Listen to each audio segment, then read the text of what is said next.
Right now, as you watch this video, there is oil pooling inside your Toyota's engine. Not from a catastrophic failure, not from a blown gasket, not from a cracked block. It is pooling because of a tiny rubber ring the size of a curtain grommet that dried out sometime in the last 100,000 miles, and nobody ever told you it existed. Your check engine light is flashing. Your car is shaking at idle like something inside is trying to escape. A mechanic has already handed you a quote with a comma in it, and somewhere in that quote, the words head gasket or cylinder head are written in plain language designed to make your stomach drop. You are being robbed, not through incompetence, but through a deliberate, practiced, highly profitable misdiagnosis that the repair industry has quietly relied on for over 2 decades. Before you hand over $3,000 or $5,000 or more, you are going to watch this entire video. Because what I am about to show you costs $15, takes under an hour, and exposes one of the most brazenly dishonest repair rackets in the modern automotive world. Let me take you back to a moment that changed engines forever. Because to understand the scam, you first have to understand the engineering that made it possible.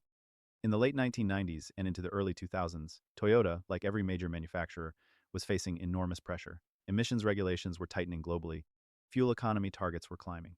The old distributor-based ignition system, that single spinning cap that sent spark voltage to each cylinder through long rubber wires, was becoming an engineering liability. Those wires lost voltage over distance. They were sensitive to moisture and electromagnetic interference.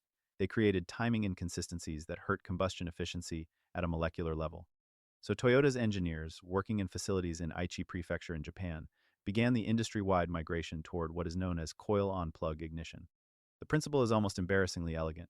Instead of routing high-voltage electricity from one central coil through a wire to a spark plug, you eliminate the wire entirely. You place a dedicated individual ignition coil directly on top of each spark plug.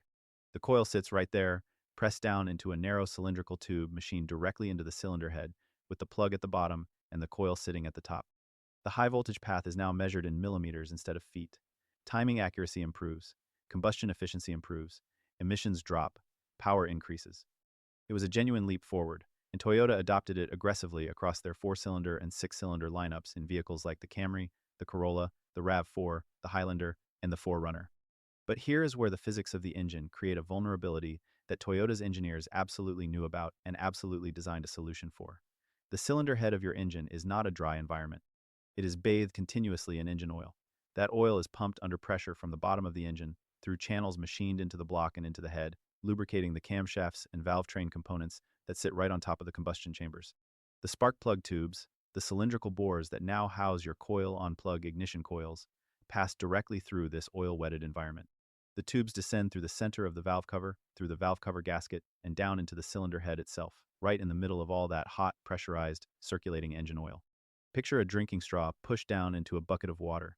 If the seal around the outside of that straw is perfect, the inside of the straw stays dry. The moment that seal fails, water climbs in.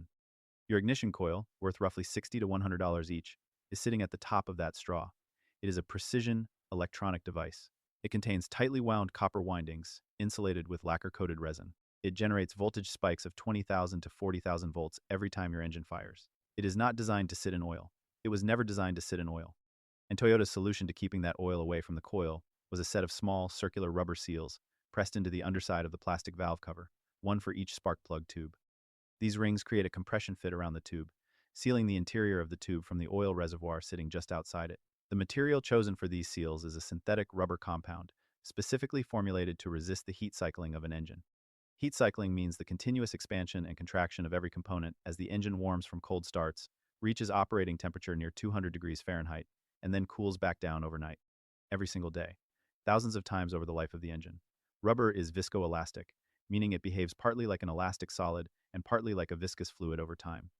The plasticizer compounds that give fresh rubber its softness and flexibility gradually migrate out of the material as heat accelerates molecular mobility.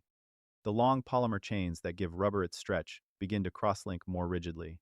The material shrinks slightly, hardens, and loses its ability to maintain a compression seal against the tube surface. This is not a manufacturing defect. This is a fundamental property of organic polymer chemistry. It is the reason every rubber seal on every vehicle in history has a finite service life. Toyota's engineers knew this. They specified a serviceable seal. They designed the valve cover so the seals could be replaced. The original solution was engineered in from the beginning.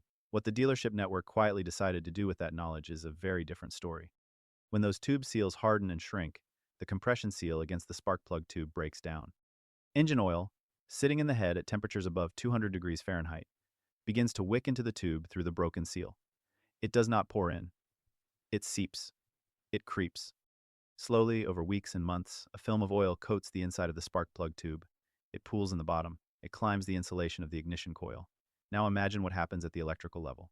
Engine oil is a hydrocarbon fluid. It is a reasonably good electrical conductor at the voltage levels involved in ignition systems. When a 40,000-volt ignition pulse attempts to travel from the coil's output terminal down through the spark plug, it now has an alternative path available. Instead of traveling cleanly through the carefully engineered insulation of the spark plug, part of that electrical charge begins to leak sideways through the oil film surrounding the coil body. The technical term for this is a tracking fault. High-voltage electricity literally carves a conductive carbon path through the oil residue, shorting the coil's output to the engine block. The result, from the engine's perspective, is identical to a spark plug that simply never fired. The combustion chamber receives no spark. Raw fuel and air are compressed and released unburned. The engine's control unit detects that the crankshaft did not receive the expected acceleration pulse from that cylinder's power stroke. It logs a misfire code. It activates the check engine light. If misfires are severe enough to risk damage to the catalytic converter, the light does not glow steadily. It flashes. That flashing check engine light is not telling you the engine is dying. It is telling you one coil is drowning in oil. Now enter the dealership. A technician pulls the ignition coils and finds them coated in black, oily residue. At this exact moment, the honest diagnosis is sitting right in front of him. The oil came from above. It came from a failed tube seal in the valve cover. The fix is a valve cover seal kit. The total cost of parts is approximately $15. The labor is 45 minutes.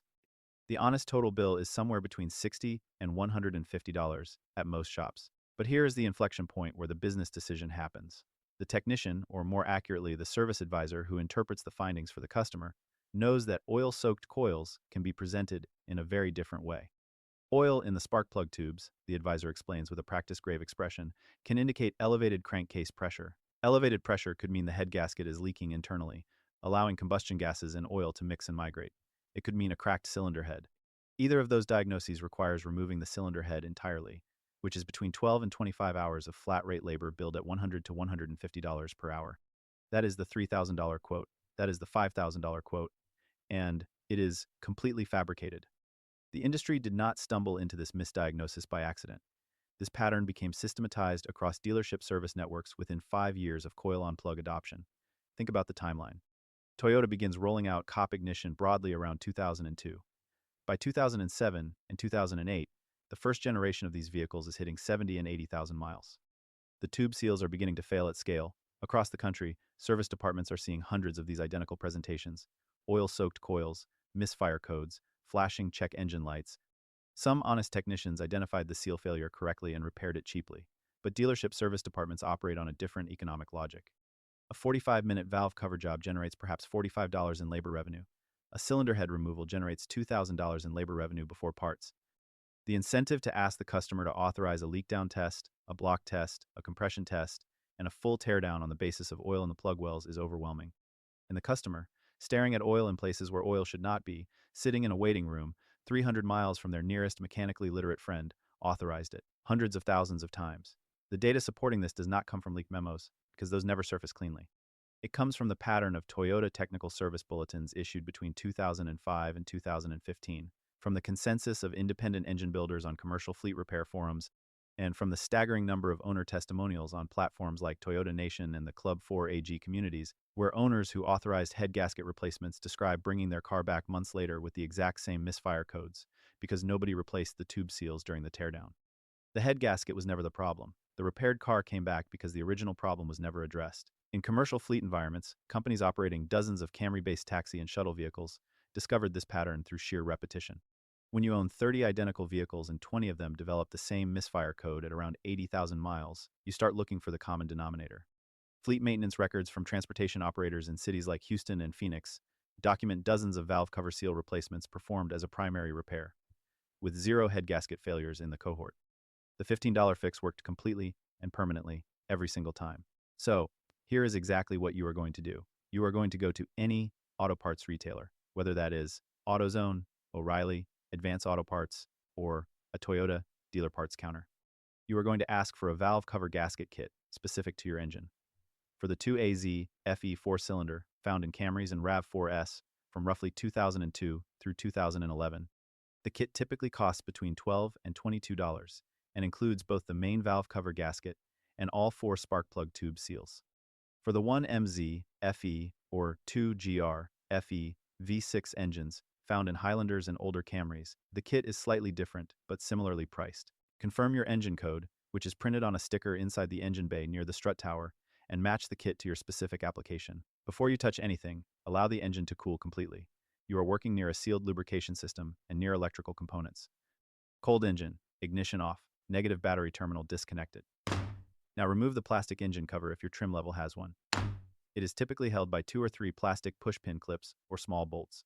Beneath it, you will see the valve cover, a long, flat plastic or aluminum casting running the length of the top of the engine. On most 4-cylinder applications, there are 8 to 10 bolts securing the valve cover to the head. These are 10mm bolts. Remove them in a spiral pattern, starting from the outside and working inward to release tension evenly across the gasket surface. Pull the valve cover straight up. It will be slightly sticky from the old gasket material. Set it face down on a clean shop rag on a flat surface. Look at the underside of the valve cover. You will see 4 circular recesses, each roughly the diameter of a quarter, pressed into the cover material. Inside each recess sits the rubber tube seal, a circular ring with a hollow center just wide enough to fit snugly around the spark plug tube. Take a flathead screwdriver and gently work the tip under the edge of the old seal. You will feel immediately how brittle and hardened the rubber has become. The seal will pop out with minimal force. It is not bonded in with adhesive. It is held purely by compression fit. Remove all 4. Discard them. A. Take your new seals, apply a thin film of clean engine oil around the outer circumference of each new seal, and place them into their recesses with the flat face up. Now take a socket from your socket set. A socket with an outer diameter that matches or is very slightly smaller than the outer diameter of the seal is ideal. Many people use a 1.25-inch or 32mm socket for this. Place the socket squarely on top of the seal and tap it firmly with a rubber mallet or the heel of your hand. You will feel and hear the seal seat fully into the recess with a solid final click. Repeat for all 4. Now replace the main valve cover gasket, which simply presses into the channel around the perimeter of the valve cover.